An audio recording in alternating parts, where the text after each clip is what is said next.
이번 시간에는 2022년 제2회 소방설비기사 기계 분야 소방유체역학 11번부터 15번까지 기출문제를 풀어보겠습니다.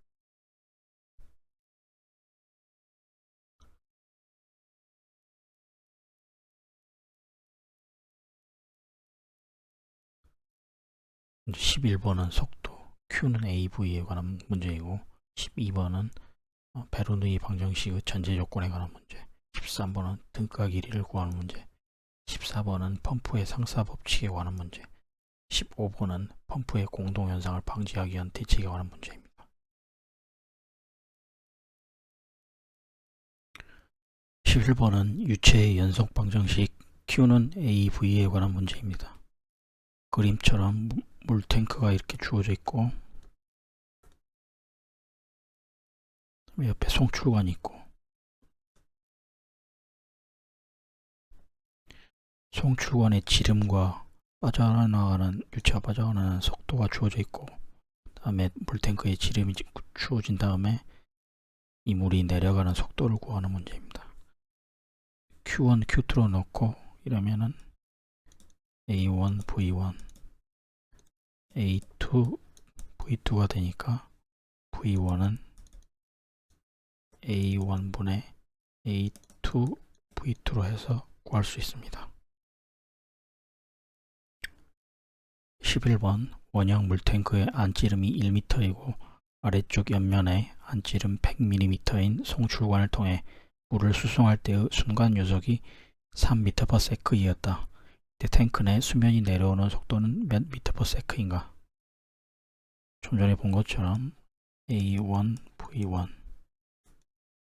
A2, V2로 놓고 A1은 4분의 파이 곱하기 지름 1m니까 1의 제곱 곱하기 V1, 그 다음에 A2는 4분의 파이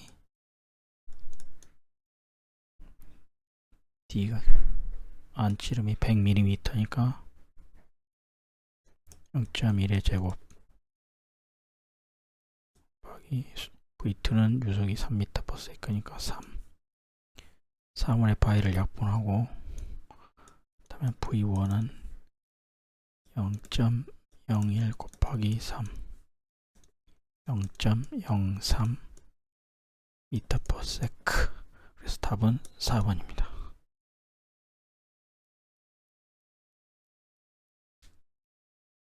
12번은 베르누이 방정식에 관한 문제입니다. 베르누이 방정식은 이상 유체일 경우 압력수도, 속도수도, 위치수도 합이 일정하다는 것, 감마분의 P 압력수도, 2지분의 V제곱 속도수도, Z 위치수도, 이 세 가지를 더한 게 일정하다는 것을 의미합니다.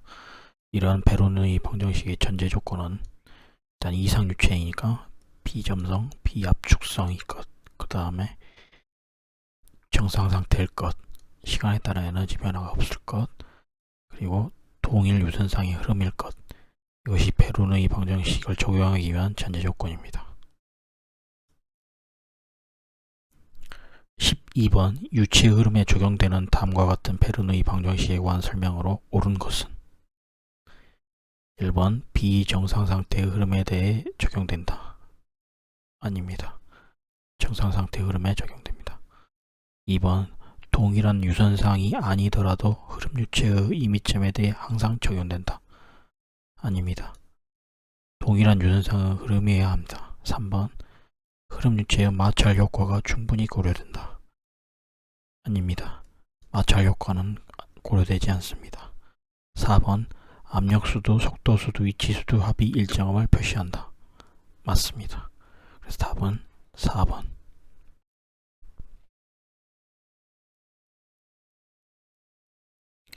13번은 등가 길이에 관한 문제입니다.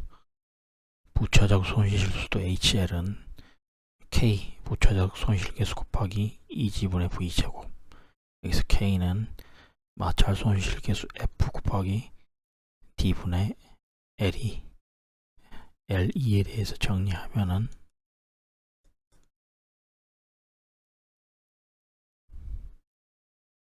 분자는 HL 곱하기 D 곱하기 EG가 되고 분모는 F 곱하기 V 제곱에서 등각 1이 L2를 구해주면 됩니다.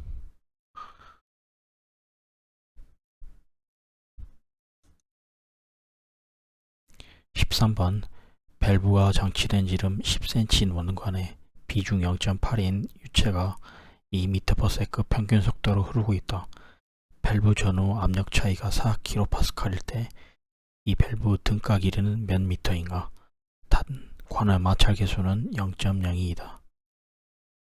밸브 전후 압력 차이가 4kPa 이 부분을 수두로 환산하면 압력은 감마 H니까 H는 감마분의 P, 비중량 감마는 물의 비중량에 비중을 곱해주고 물의 비중량 9.8 곱하기 비중이 0.8이니까 0.8 압력은 4kPa.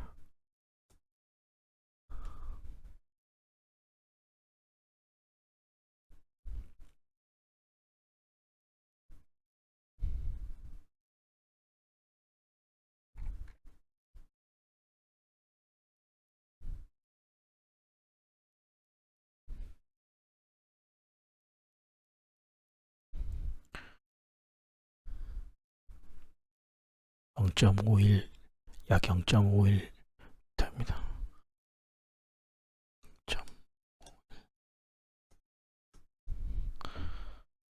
그렇다면은 HL이 F 곱하기 D분의 L2 2G분의 V 제곱이니까 L2는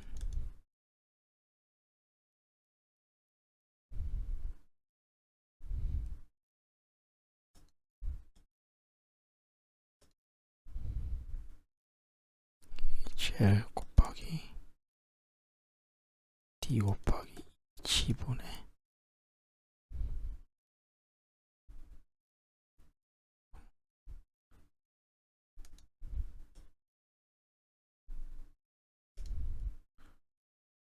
F 곱하기 V 제곱분의 HL 곱하기 D 곱하기 2G.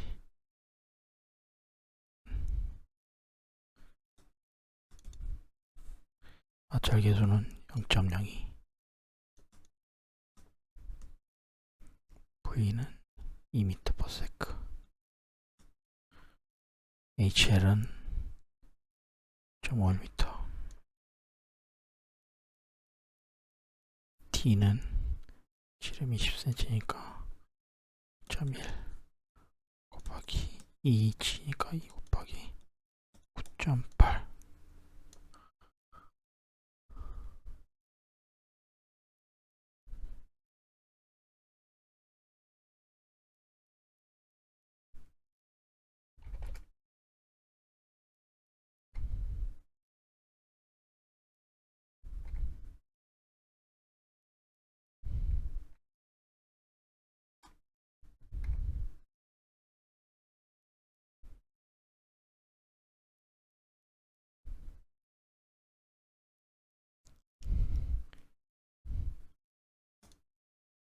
이 2.495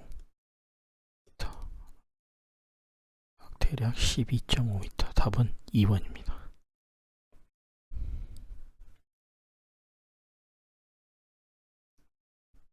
14번은 펌프의 상사 법칙입니다.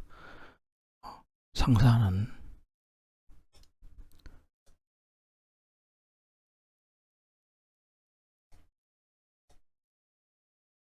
모양이 비슷함 이런 뜻이고 영어로는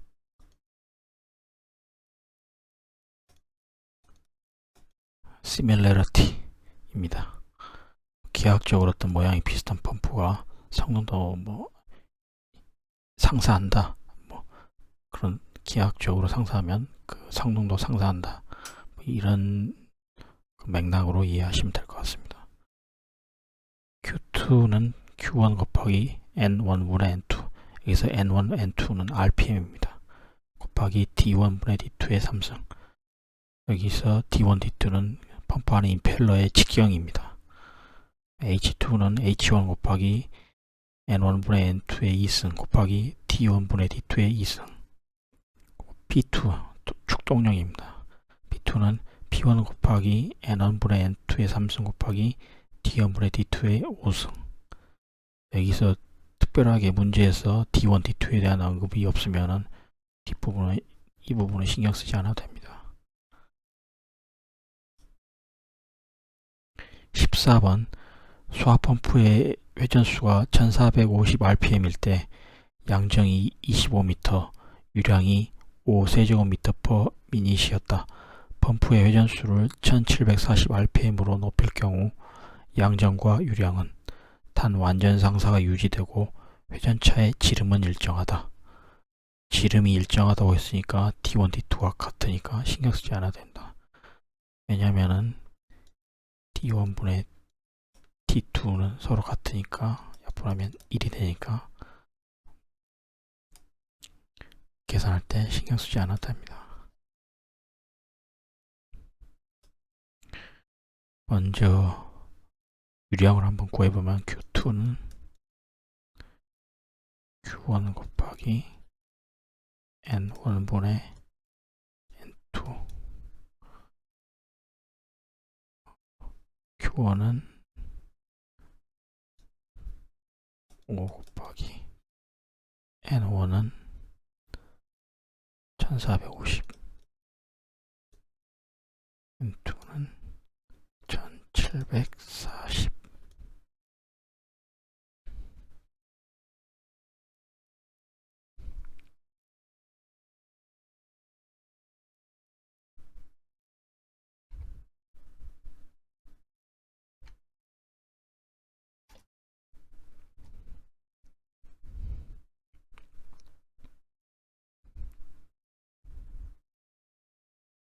유량은 6세제곱미터 퍼 미닛이 나오는데 일단 다음 4번인데 양정도 구하겠습니다. G2는 G1 곱하기 N분의 2 제곱. H1은 25m 곱하기 1450분의 1740 A승.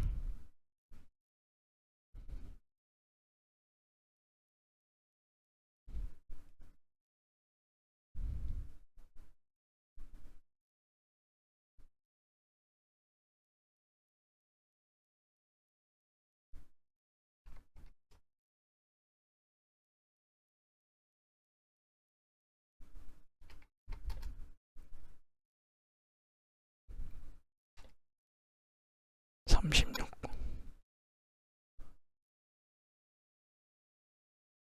36m. 그래서 답은 4번입니다.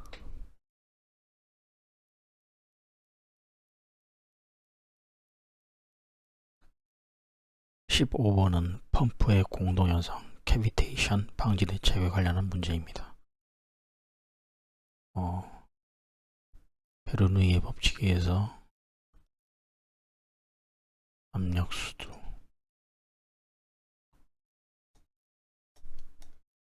속도수도,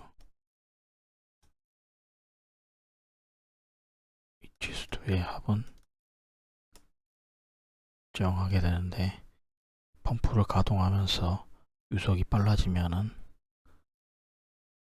흡입축의 압력이 그만큼 떨어지면서 그 흡입축에서 기포가 발생해서 펌프 내부로 들어가서 터지면은 그게 기기에 충격을 주면서 펌프의 성능이 떨어지는 현상으로 생각하시면 될 것 같습니다. 이 공동현상을 막기 위해서 방지 대책은 펌프의 설치 위치를 수온보다 낮게 한다. 흡입 양정, 흡입 벽화 길이를 짧게 한다. 흡입 즉 마찰 손실을 작게 한다. 펌프의 흡입 간격을 크게 한다. 단 흡입 펌프보다는 양 흡입 펌프를 사용한다. 펌프의 회전수를 작게 한다. 펌프의 임펠러 속도를 감속한다. 흡입 즉 유속을 느리게 한다. 이런 방지 대책이 있겠습니다. 압력이 떨어지면서 기포가 발생하는 것은 예컨대 세로축을 압력이라고 하고 가로축을 온도라고 하고 중간에 삼중점이 있고 대략 이 정도 기체 상태 기체 상태라고 하면은 근데 이 정도 압력에서는 액체 상태였는데 압력이 떨어지면은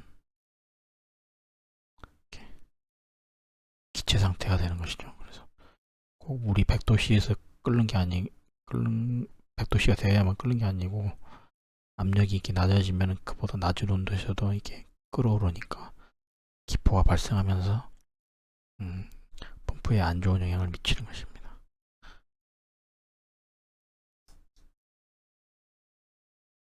15번 펌프의 공동현상 캐비테이션을 방지하기 위한 방법이 아닌 것은 1번 펌프의 설치 위치를 되도록 낮게 하여 흡입 양정을 짧게 한다. 맞습니다. 2번 펌프의 회전수를 크게 한다. 크게 하면 안 되고 회전수를 크게 하면은 그만큼 속도가 빨라지니까 압력이 더 떨어지면서 공동현상이 더 심해질 수 있습니다. 펌프의 흡입 간격을 크게 한다. 맞습니다. 단 흡입 펌프보다는 양 흡입 펌프를 사용한다. 맞습니다. 틀린 것은 2번.